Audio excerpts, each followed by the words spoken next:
Hello, ഇന്നത്തെ കഥയിലേക്ക് എല്ലാവർക്കും സ്വാഗതം.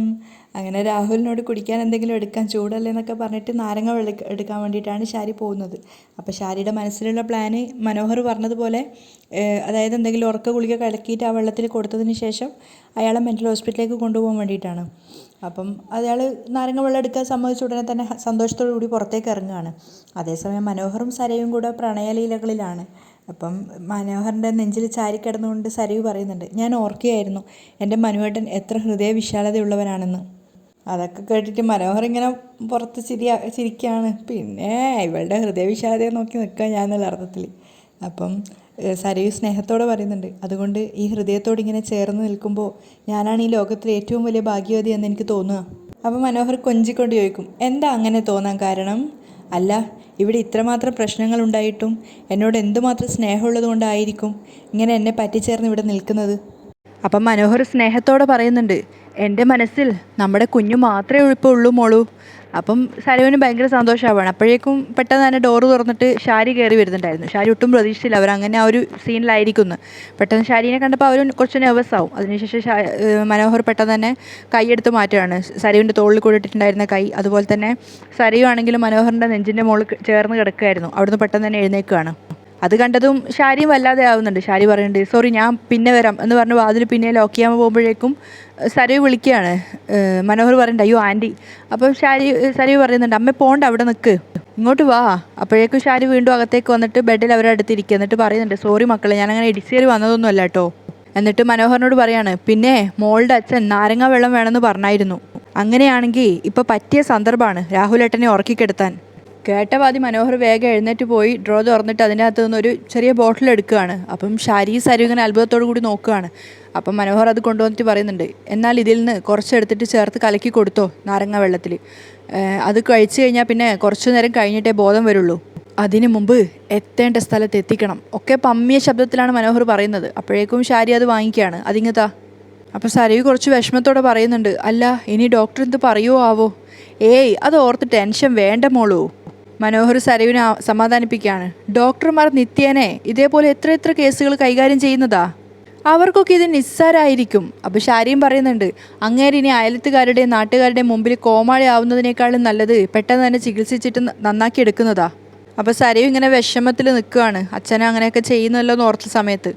അപ്പം ഷാരി പറയുന്നുണ്ട്, ഇതിപ്പോൾ ഭയന്നല്ലേ നമ്മൾ ഇതിനകത്ത് കഴിയുന്നത്. അപ്പം മനോഹർ പറയുക, എന്നോടാ ദേഷ്യം കൂടുതൽ. ഷാരി പറയുന്നുണ്ട്, അതല്ലേ ഞങ്ങളെയും ചൊടിപ്പിച്ചത്. ഏതായാലും ഇന്നത്തോടെ ഇതിനൊരു അവസാനം ഉണ്ടാവണം. ഷാരി അതും പറഞ്ഞ് മരുന്നും എടുത്തിട്ട് അടുക്കളയിലേക്ക് പോവുകയാണ്. അപ്പോൾ ഷാരി പോയതിന് ശേഷം സരയു സങ്കടത്തോടെ പറയുന്നുണ്ട്, എന്തു പറഞ്ഞാലും എനിക്കിതിനൊക്കെ ഭയങ്കര വിഷമമുണ്ട്. കാരണം കുഞ്ഞുനാളിൽ എൻ്റെ ഏതൊരു ആഗ്രഹവും പെട്ടെന്ന് തന്നെ സാധിച്ചു തരുന്ന വ്യക്തിയായിരുന്നു എൻ്റെ അച്ഛൻ. അവസാനം എനിക്ക് ഇഷ്ടപ്പെട്ട ആളെ തന്നെ വിവാഹം കഴിച്ചു തരികയും ചെയ്തു. പക്ഷേ അതിനുശേഷം എൻ്റെ അച്ഛനുണ്ടായ മാറ്റമാണ് എനിക്ക് സഹിക്കാൻ പറ്റാത്തത്. അപ്പം മനോഹർ സ്നേഹത്തോട് പറയുന്നുണ്ട്, എനിക്ക് അറിയാം മോളൂ, അതുകൊണ്ടല്ലേ അച്ഛനെ നോർമലാക്കി എടുക്കണമെന്ന് ഞാൻ നിന്നോട് പറയുന്നത്. എല്ലാത്തിനും മുന്നിട്ട് ഇറങ്ങിയതും അതുകൊണ്ടാ. ഈ വിഷയത്തിൽ ഉടനെ ഒരു തീരുമാനം ഉണ്ടാവും. അപ്പോൾ സരയു ചോദിക്കുന്നുണ്ട്, ഏതെങ്കിലും സൈക്കാട്രിസ്റ്റിൻ്റെ അടുത്തേക്ക് കൊണ്ടുപോവാണോ അതോ മെൻ്റൽ ഹോസ്പിറ്റലിലേക്ക് കൊണ്ടുപോവാണോ? അപ്പം മനോഹർ പറയുന്നുണ്ട്, മെൻ്റൽ ഹോസ്പിറ്റലിൽ കൊണ്ടുപോകുന്നതാ മോളോ നല്ലത്. സൈക്കാട്രിസ്റ്റിൻ്റെ അടുത്ത് കൊണ്ടുപോയാൽ അവിടെ നല്ല ട്രീറ്റ്മെൻ്റ് ഒന്നും കിട്ടില്ല. അവരെ 1-2 മെഡിസിനൊക്കെ തന്ന് വിടും. ഇവിടെ ആവുമ്പോൾ ചിലപ്പോൾ 1-2 ദിവസം തങ്ങേണ്ടി വന്നേക്കാം. എന്നാലും അച്ഛൻ മയങ്ങി കഴിഞ്ഞാൽ അച്ഛനെ എടുത്ത് കാറിൽ കൊണ്ടുപോവാം. എന്നിട്ട് അതൊക്കെ കേൾക്കുന്ന സമയത്ത് സരയുവിൻ്റെ മുഖത്ത് ആകെ മൊത്തം സങ്കടമാവുകയാണ്. കാരണം അവളുടെ പ്രിയപ്പെട്ട അച്ഛനെക്കുറിച്ചാണല്ലോ ഈ സംസാരിക്കുന്നത്. അപ്പം മനോഹർ ഇങ്ങനെ നോക്കി നിൽക്കും, കണ്ണിട്ടിട്ട് ഇങ്ങനെ നോക്കുകയാണ്, ഇടം കണ്ണിട്ടിട്ട് എന്താണ് സരയുവിൻ്റെ ഭാവം എന്ന്. അതിനുശേഷം മുഖം തിരിച്ചു വെച്ചിട്ട് ചിരി വരുന്നുണ്ടായിരുന്നു, സഹിച്ചു പിടിക്കുകയാണ്. അതേസമയം കല്യാണിക്കും കിരണിനും അതുപോലെ തന്നെ സോണിക്കും ആൽബിക്ക കൂടെ സദ്യ വിളമ്പുന്ന തിരക്കിലാണ് അമ്മൂമ്മ. അപ്പം അതൊന്നും മൈൻഡാക്കാത്ത രീതിയിൽ പ്രകാശനും വിക്രം കൂടെ അവിടെ കുറച്ചൊന്ന് മാറിയിട്ട് ദേഷ്യത്തോടെ ഇരിക്കുന്നുണ്ട്. തൊട്ടടുത്ത് തന്നെ ഉണ്ട് സോഫയിൽ. ശരണ്യാണെങ്കിൽ അവിടെ നിൽക്കുകയാണ്, വിളമ്പുകാരിയായിട്ട് അമ്മൂമ്മ ഓരോന്ന് വിളമ്പി കൊടുക്കുന്നുണ്ട്. അതേസമയം കിരണ് കല്യാണിനോട് പറയാണ്, കല്യാണി, നിന്നെ പാചകമൊക്കെ പഠിപ്പിച്ചത് നിന്റെ അമ്മൂമ്മയാണെന്ന് നീ ഇടയ്ക്കിടയ്ക്ക് പറയാറുണ്ടല്ലോ, അതുകൊണ്ട് ഭക്ഷണമൊന്നും കുഴപ്പം കാണൂല അല്ലേ? അത് കേൾക്കുന്ന സമയത്ത് കല്യാണി ഒന്ന് ചിരിച്ചുകൊണ്ട് അമ്മൂമ്മയെ ഇങ്ങനെ കണ്ണിട്ട് നോക്കുകയാണ്. അത് കേട്ടപ്പോൾ ശരണ്യക്കും ചിരി വരുന്നുണ്ടായിരുന്നു. അപ്പോൾ ശരണ്യ പറയാണ്, അത്യാവശ്യം നന്നായിട്ട് ഭക്ഷണമൊക്കെ ഉണ്ടാക്കും, അതുകൊണ്ട് അമ്മയും മോനും ഇവിടെ ജീവിച്ചോട്ടെ എന്ന് ഞാനും കരുതിയത്. പക്ഷെ മറുപടിയൊന്നും പറയാതെ അമ്മൂമ്മ അവർക്ക് ചോറും അത് കഴിഞ്ഞ് കറികളും ഒക്കെ വിളമ്പി കൊടുക്കുകയാണ്. പക്ഷെ എല്ലാവരുടെയും മുഖം വലിഞ്ഞു മുറുകിയിട്ടാണുള്ളത്, ആരും ഒന്നും സംസാരിക്കുന്നൊന്നുമില്ല. അപ്പോൾ ശരണ്യ തിരിഞ്ഞു നോക്കുന്ന സമയത്ത് വിക്രവും പ്രകാശനും അവിടെ മാറിയിരിക്കുകയാണ്. അപ്പോൾ ശരണ്യ പറയുന്നുണ്ട്, എടാ നിങ്ങളെന്താ അങ്ങോട്ട് മാറിയിരിക്കുന്നേ, ഇങ്ങോട്ടേക്ക് വന്നൂടെ എന്ന് ചോദിക്കുന്ന സമയത്ത് വിക്രം പറയുന്നുണ്ട്, അമ്മും അവിടെ വിളമ്പി കൊടുക്കുമല്ലേ. അപ്പോൾ ശരണ്യ ദേഷ്യത്തോടെ വിളിക്കുന്നുണ്ട്, നീ ഇങ്ങ് വന്നേ വിക്രം. അപ്പം വിക്രം അച്ഛൻ്റെ മുഖത്തേക്ക് നോക്കുന്ന സമയത്ത് അയാളും ഇങ്ങനെ ദേഷ്യം പിടിച്ച് നിൽക്കുകയാണ്. അപ്പം വിക്രം ശരണ്യനെ പേടിച്ചിട്ട് വേഗം ഇങ്ങോട്ടേക്ക് വരുന്നുണ്ട്. അപ്പം അമ്മൂമ്മേനോട് ശരണ്യ പറയാണ്, അതെ എല്ലാ കറികളും ഇവനെ കൊണ്ട് ടേസ്റ്റ് ചെയ്ത് നോക്കിപ്പിക്കണം. അപ്പം അമ്മൂമ്മ സംശയത്തോട് ചോദിക്കൂ, അതെന്തിനാ മോളെ, ഇവൻ ഏറ്റവും നല്ല ഫുഡ് കഴിക്കണം എന്നാ നിങ്ങളുടെ മോൻ്റെയും ചിന്ത. അപ്പം എല്ലാവരും മുഖത്തോട് മുഖം പരസ്പരം നോക്കുകയാണ്. അപ്പം ശരണ്യ പറയുന്നുണ്ട്, ഇവന് കൊടുക്കുന്ന ഫുഡ് ഏറ്റവും നല്ലതായിരിക്കുമെന്ന് ഞങ്ങൾക്ക് നല്ല ഉറപ്പാണ്, അതുകൊണ്ട് ഇവൻ ടേസ്റ്റ് ചെയ്തിട്ടേ ഇവരൊക്കെ കഴിക്കുന്നുള്ളൂ. അപ്പോൾ ആൽബി തലയാട്ടുകയാണ്, അത് പറ്റി അടിപൊളി മൂവ്മെൻ്റ് ആണെന്നുള്ളൊരു അർത്ഥത്തിൽ. അതുപോലെ തന്നെ കിരണിനും കല്യാണിക്കും സോണിക്കും ഒക്കെ ശരിക്ക് ചിരിയും വരുന്നുണ്ടായിരുന്നു. അതുപോലെ തന്നെ ശരണ്യയുടെ ആ മൂവ്മെൻ്റ് ആലോചിച്ചിട്ട് കുറച്ചൊരു അഭിമാനം തോന്നുന്നുണ്ടായിരുന്നു. അപ്പോൾ അമ്മൂമ്മ ചോദിക്കുന്നുണ്ട്, ഞങ്ങളെ അത്രയ്ക്ക് വിശ്വാസമില്ലേ? അപ്പോൾ ശരണ്യ പറയുന്നുണ്ട്, ഒട്ടും വിശ്വാസമില്ല. പെൺമക്കൾ ജനിച്ചു കഴിഞ്ഞാൽ അതിന് ആറ്റിലെറിയണമെന്ന് ചിന്തിക്കുന്ന ആളാ എൻ്റെ അമ്മായി അച്ഛൻ, അതുകൊണ്ട് തീരെ ഇല്ല. അത് കേട്ടപ്പോൾ പ്രകാശൻ പറയുന്നുണ്ട്, അതെ ഞങ്ങളാരും കൊലപാതകളൊന്നുമല്ല. എടാ വിക്രത്തിനോട് പറയും ടേസ്റ്റ് ചെയ്യടാ. പ്രകാശൻ പറഞ്ഞതിന് ശേഷം വിക്രം എല്ലാ കറികളും എടുത്ത് ടേസ്റ്റ് ചെയ്ത് നോക്കുകയാണ്. അതിനുശേഷം ശരണ്യോട് പറയുന്നുണ്ട്, എന്നാലും ഞങ്ങളിങ്ങനെ വിശ്വസിക്കാതിരിക്കുന്നത് ശരിയല്ല ശരണ്യെ.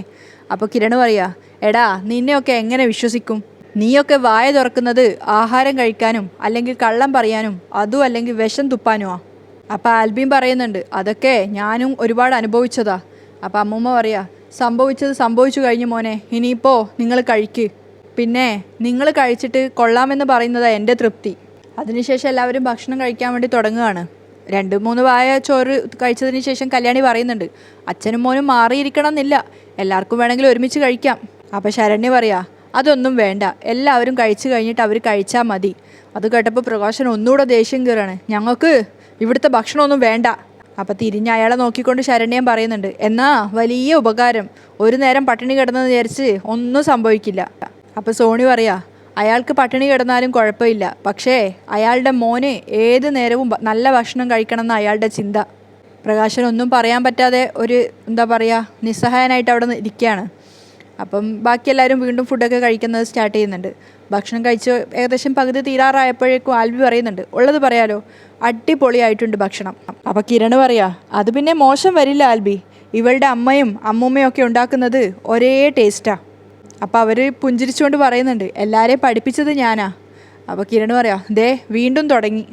അപ്പോൾ കല്യാണി പുഞ്ചിരിച്ചുകൊണ്ട് പറയുന്നുണ്ട്, അതിൻ്റെ ക്രെഡിറ്റ് അമ്മൂമ്മ എടുത്തോ, കുട്ടിക്കാലത്ത് എല്ലാ മക്കളും കൊച്ചുമക്കളും ഒക്കെ അമ്മമാരിൽ നിന്നും അമ്മൂമ്മമാരിൽ നിന്നും ഒക്കെയാണ് പാചകം പഠിക്കുന്നത്, അതുകൊണ്ട് അതിൻ്റെ ക്രെഡിറ്റ് അമ്മൂമ്മയ്ക്ക് തരാൻ എനിക്ക് യാതൊരു മടിയുമില്ല.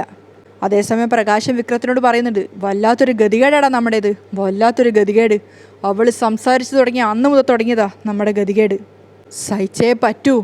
അയാൾ ദേഷ്യം അടക്കി പിടിച്ചുകൊണ്ട് പറയാണ്. പക്ഷേ വിക്രം മാത്രം കേൾക്കുന്ന ശബ്ദത്തിലാണ് അയാൾ സംസാരിച്ചത്, അതുകൊണ്ട് തന്നെ ബാക്കിയുള്ള ആൾക്കാരൊക്കെ സദ്യ കഴിക്കുന്നത് തുടരുകയാണ്. ശാരി നാരങ്ങ വെള്ളം എടുത്ത് വരുന്ന സമയത്ത് ഒരു അസ്വസ്ഥനായിട്ടാണ് രാഹുൽ ഉള്ളത്. അപ്പം വേഗം തന്നെ വെള്ളം എടുത്തുകൊണ്ട് അയാൾക്ക് കൊടുത്തിട്ട് പറയാണ്, ഇന്നാ കുടിക്ക്, ഉപ്പ് നന്നായിട്ടിട്ട് കൂട്ടിയിട്ടിട്ടുണ്ട്. അയാൾ അത് വാങ്ങി ഒറ്റ വലിക്ക് തന്നെ മുഴുവൻ കുടിക്കുകയാണ്. അത് കണ്ട് നല്ല സന്തോഷത്തോടു കൂടിയാണ് ശാരി നിൽക്കുന്നത്.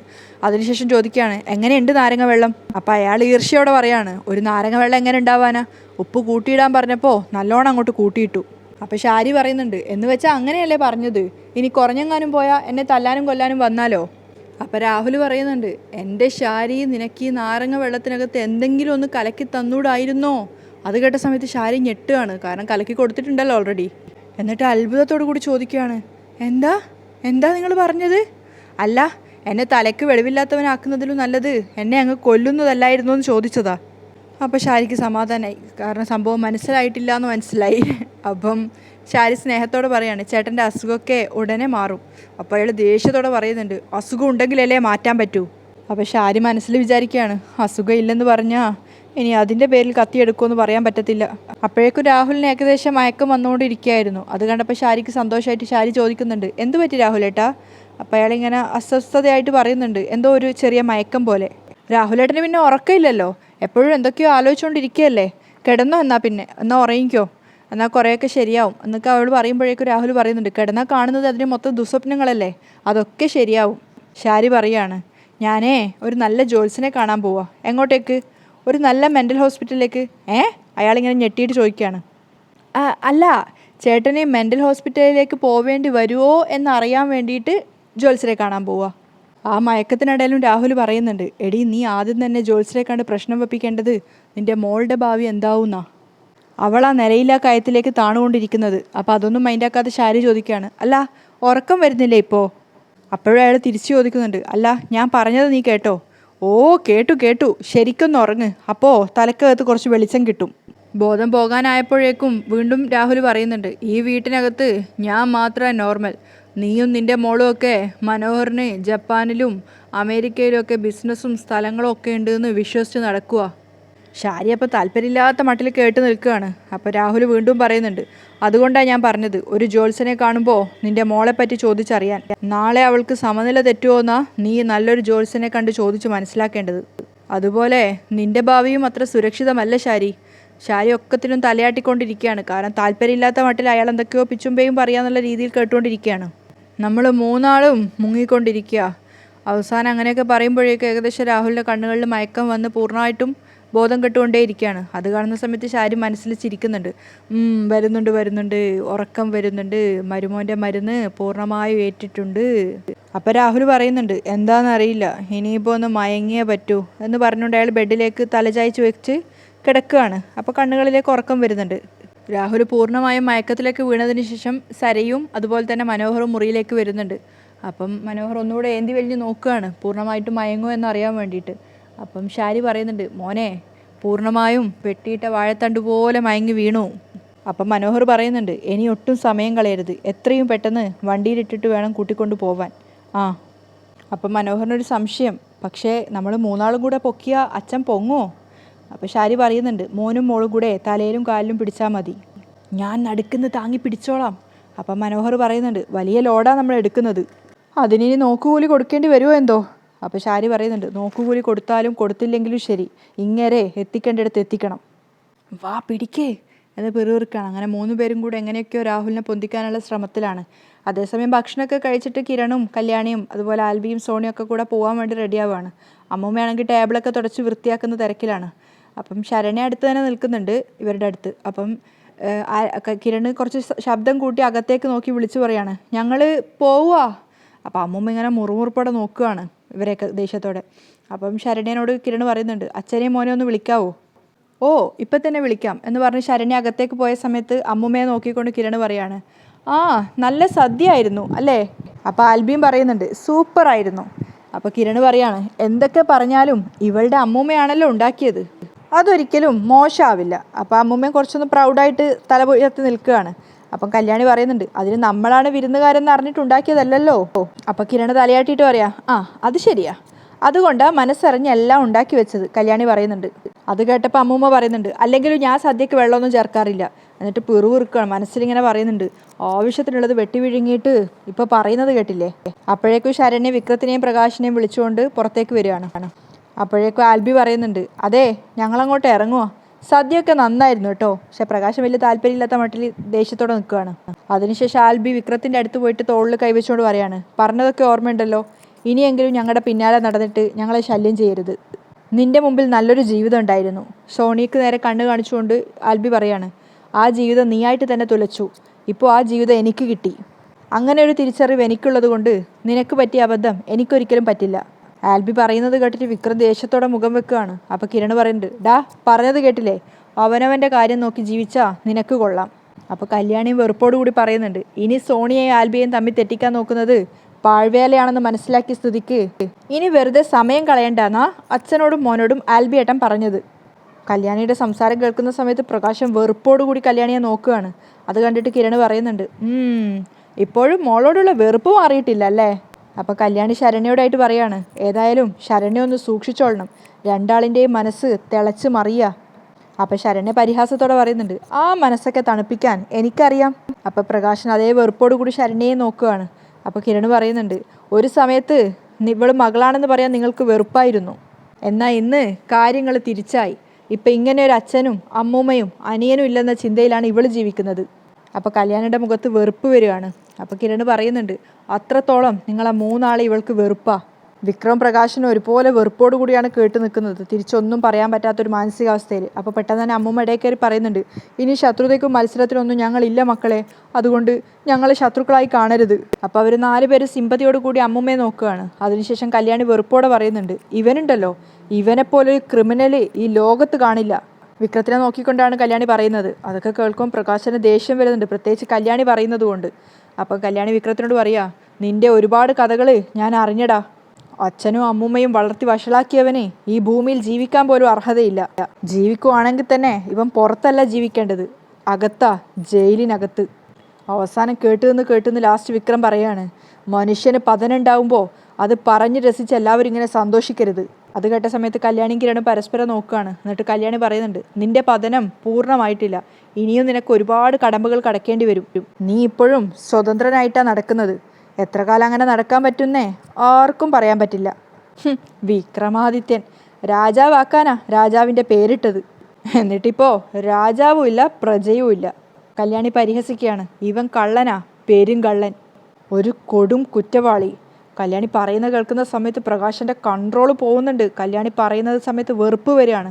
കല്യാണിയെ തന്നെ നോക്കിക്കൊണ്ട് നിൽക്കുകയാണ്, ഒന്നും തിരിച്ചു പറയാൻ സാധിക്കാതെ. അങ്ങനെയാണ് ഇന്നത്തെ എപ്പിസോഡ് വൈൻഡപ്പ് ചെയ്യുന്നത്.